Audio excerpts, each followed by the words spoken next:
Hey guys, welcome to Vet Ranch. I'm Dr. Carrie and this is Sid. Sid was picked up by Good Samaritan. I guess he was running around I-20 in Dallas, so we think he was just dumped. And the Good Samaritan took him to an awesome clinic in Forney, which is about 45 minutes from me.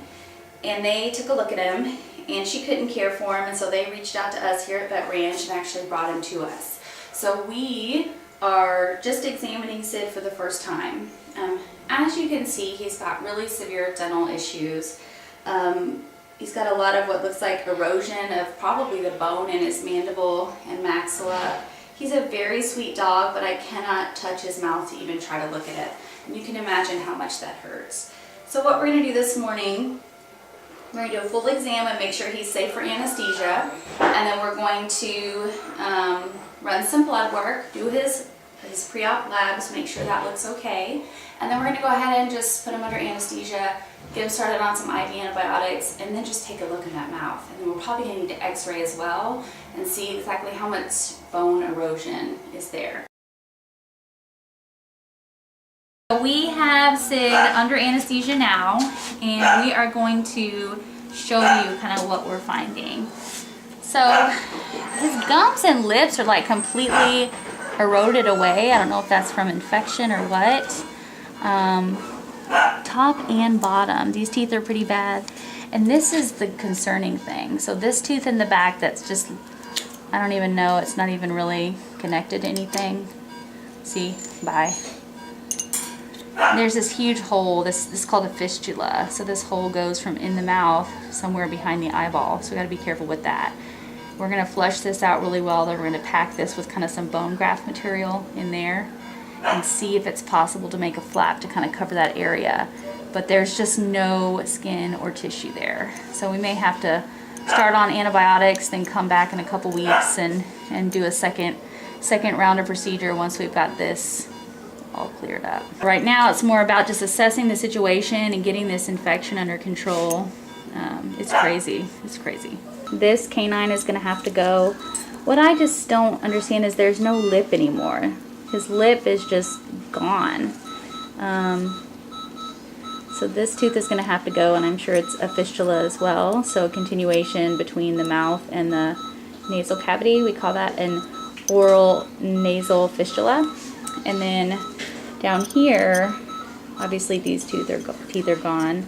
They're just barely hanging on, and then the gums are also, and the lip is also just completely eroded here too. I've removed the teeth on this side that we need to, and I packed a bunch of kind of a bone graft material in there and put a couple of sutures. They're not, I don't expect them to stay, but I want them to just kind of keep that held in there for a little bit. And so we're gonna flip them over and do the same thing to the other side.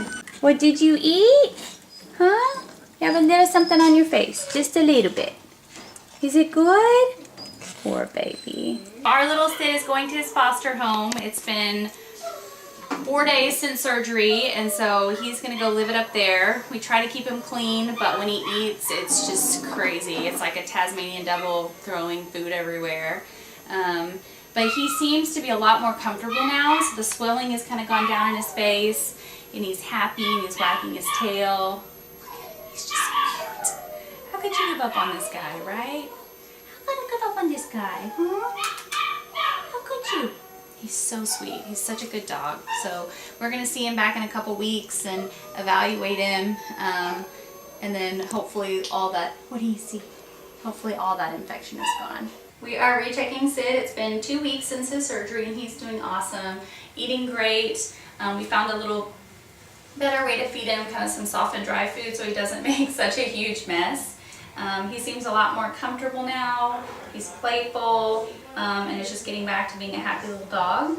And all the sides of his lips, they're not raw anymore, and they're starting to kind of, I guess, granulate in. And this side, which is the worst side, is doing a lot better. It's kind of scarred down. We're probably going to need to sedate him one more time and kind of explore in that pocket that was going from the mouth to the nasal cavity. But so far, so good. He's a happy little guy and very lovable, loves people, loves to sit in their lap. So we are so happy that we took a chance on him. I am so sad to say goodbye to little Sid. We love him so much, and look how amazing he's doing. He's never gonna look totally normal, but to us he's beautiful, and he is such a sweet dog.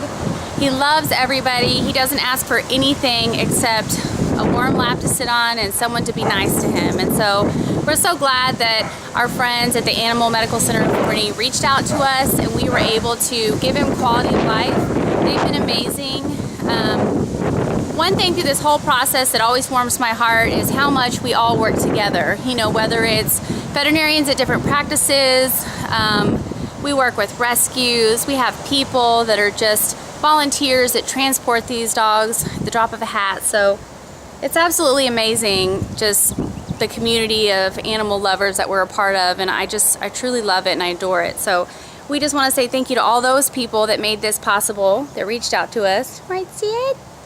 Also, Sid has a home, so back off. He has an owner that's driving up to get him, and she's aware of his special needs and has no problem wiping the food off of his face and feeding him in the special Sid way that we have to feed him. So we are so happy. This could not have turned out better. So thank you guys so much for all your support, and we will see you next time. Sometimes when you're feeling young and you're feeling tough and you're all caught up, but you don't walk right and you don't talk right, and